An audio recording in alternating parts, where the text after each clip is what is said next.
तक सारे वीडियोस में बताते आए कि आप किस तरह से कौन कौन सी चीज़ों के बारे में बताया जा रहा है या किस तरह से आपको किस क्वेश्चन के बारे में कैसे अच्छे से याद करने का जो तरीका है वो समझा रहे हैं। तो जैसे कि अभी तक चलता आया कि राग क्या है, स्वर क्या है, स्वरूप क्या है, मात्रा क्या है, सारी चीज़ें बताई गई। तो ठीक उसी तरह से ये जो अपना नेक्स्ट क्वेश्चन है कि स्वर मर्यादा, मतलब पहले ये था कि स्वरों में मधुरता किस तरह से लाई जाती है या रागों में मधुरता या फिर गाने में मधुरता, किसी भी तरह से कुल मिलाकर उसमें क्या थे, सवाल किसका था, मधुरता का। तो मधुरता मतलब उसमें एक जो अट्रैक्शन होना चाहिए, यहाँ पे बात किसकी हो रही है, जो एक सुंदरता, अट्रैक्शन मतलब जो सुंदरता होनी चाहिए वो आपको किस तरह से परिभाषित करी जा रही है। अगर उसी जिस चीज़ की हम थ्योरी करते हैं उसका प्रैक्टिकल भी आना चाहिए या जिसका हम प्रैक्टिकल करते हैं उसकी थ्योरी भी हमें आनी चाहिए। क्यों? क्योंकि आपको जो बेस है वो दोनों चीज़ों से रिलेटेड है, आपको थ्योरी भी करना है और प्रैक्टिकल भी करना है। तो ठीक उसी तरह से जैसे कि आज आपको एक क्वेश्चन बताएंगे कि स्वर मर्यादा क्या है।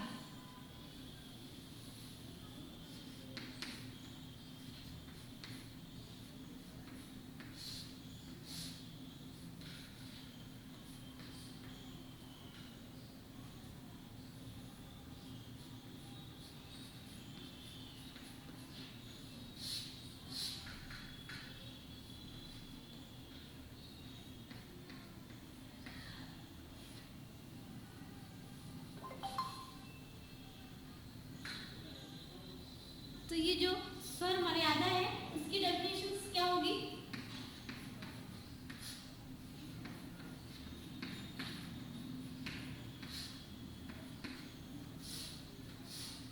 इसकी जो डेफिनेशन है वो बहुत ही इजी है।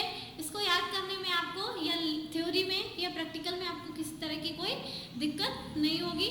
तो इसका जो आंसर है वो क्या होगा, तीन सप्तक तीन है और गायन का अधिकांश भाग मध्य सप्तक में होता है। सप्तक क्या है, तीन है। सप्तक जो है वो तीन प्रकार के हैं। पहला मंद्र, मध्य और तीव्र। इसके पिछले वीडियो में भी कई बार बताया, आज एक बार फिर से बता रहे हैं कि सप्तकों की ऑब्जेक्टिव क्वेश्चन आता है कि सप्तक कितने प्रकार के होते हैं। तो आपको आंसर क्या देना है, तीन प्रकार के होते हैं। तो उसके आगे बढ़ेंगे तो क्या करेंगे, सप्तक तीन है और गायन का अधिकांश भाग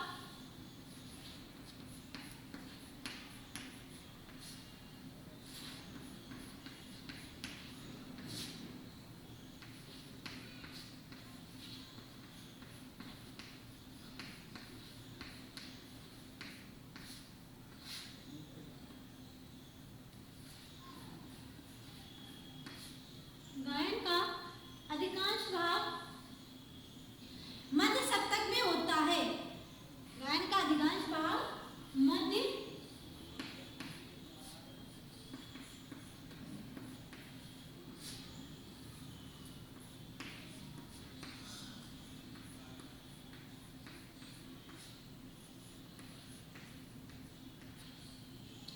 मध्य सप्तक में होता है। यद्यपि मंद्र और तार सप्तकों की आवश्यकता कम पड़ती है, यद्यपि मंद्र और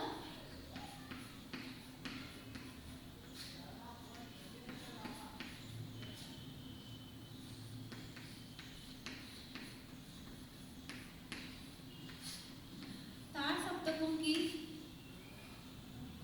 संख्या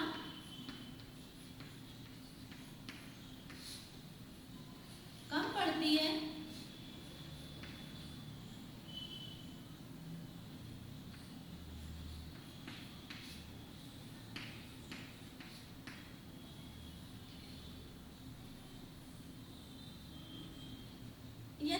तथापि इनकी अपेक्षा नहीं की जा सकती। इनकी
अधिक से अधिक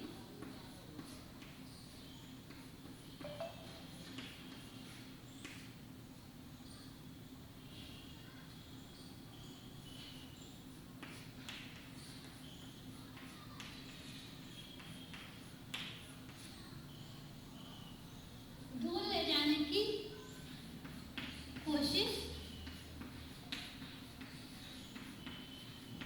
करता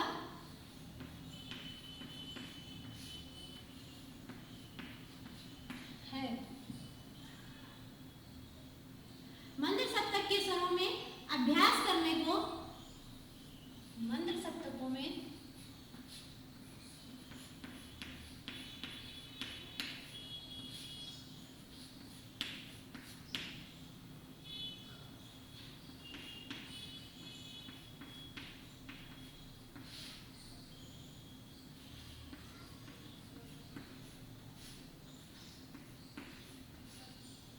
अभ्यास करने को खरज साधन कहते हैं।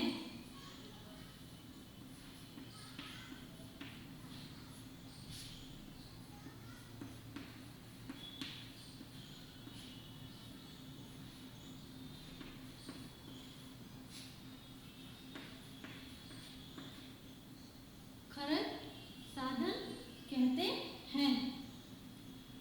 खरज साधन के स्वरों में स्थिरता, खरज साधनों में खरज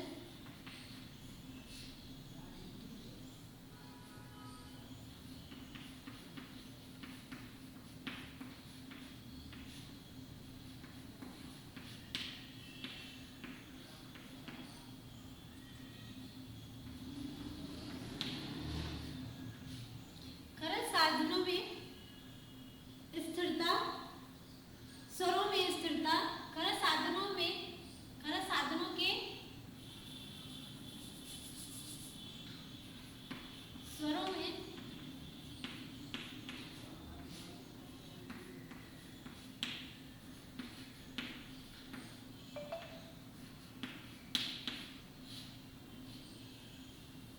स्थिरता तथा स्वरों की मर्यादा बढ़ती है।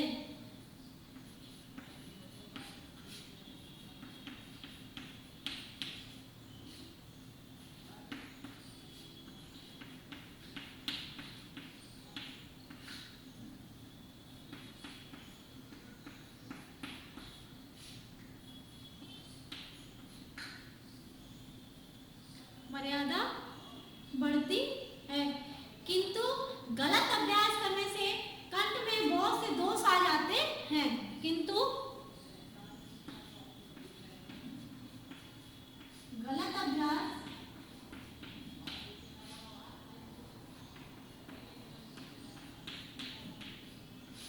करने से कंठ में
जबरदस्ती नहीं करनी चाहिए।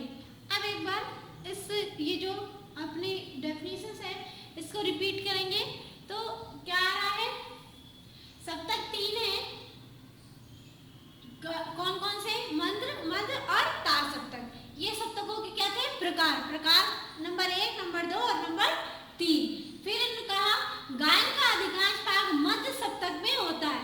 जो इन्होंने अधिकांश भाग की बात करें तो किसमें बता रहे हैं, मध्य सप्तक में होता है। और यद्यपि मंद्र और तार, मतलब ये जो इसके बाद जो दूसरा आ रहा है मंद्र और तार, ये मंद्र और तार सप्तकों की जो संख्या कम पड़ती है तो इनकी अपेक्षा क्या नहीं की जा सकती, क्योंकि जिन स्वरों की आवश्यकता ज्यादा होती है तो उनको क्या करना पड़ता है, हम बार बार अच्छे से अपने दिमाग में कंसंट्रेट करके रखते हैं कि हमें इन स्वरों का उपयोग बार बार करना है।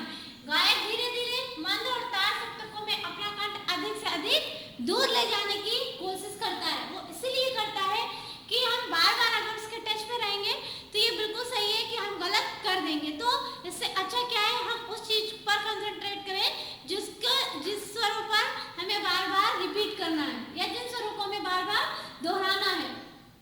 अब ये कह रहे हैं मंद्र सप्तक में अभ्यास करने को खरज साधन कहते हैं। अब ऑब्जेक्टिव क्वेश्चन क्या होगा कि मंद्र सप्तक में अभ्यास करने को खरज साधन कहते हैं या नहीं कहते हैं, या फिर और भी कोई 3 ऑप्शन दे दिए और चौथे में इसको रखेंगे तो आंसर क्या आ जाएगा, खरज साधन कहते हैं।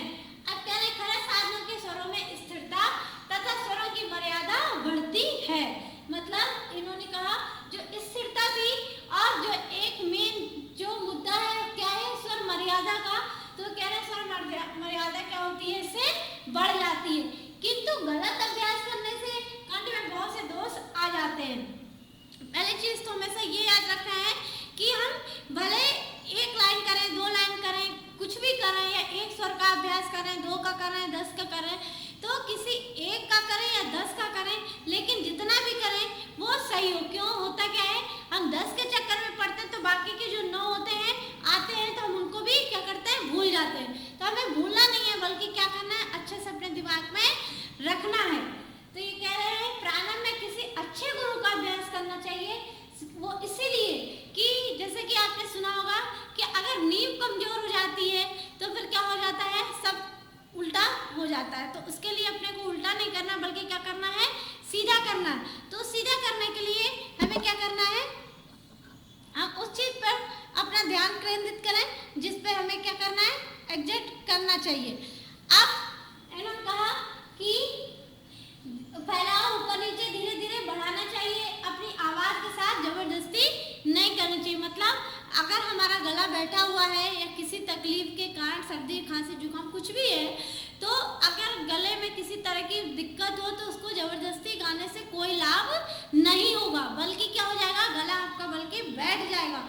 तो उस गले को थोड़ा सा नॉर्मल तरीके में आने में जितने भी दिन या जितने भी घंटे लगे तो थोड़ा सा उसका वेट करें, ना कि हम गलत चीज़ों का अभ्यास करके या गलत तरीके से अभ्यास करके उसको गलत साबित करें। तो ये जो आपका क्वेश्चन था वो क्या हो गया, यहीं पे समाप्त हो रहा। अब आगे और भी क्वेश्चन है जिनके बारे में हम कल फिर से डिस्कस करेंगे। तो हर क्वेश्चन पर आपको बहुत अच्छे से कंसंट्रेट करना है। अगर फिर भी क्वेश्चन समझ में नहीं आता है तो आप पूछ सकते हैं।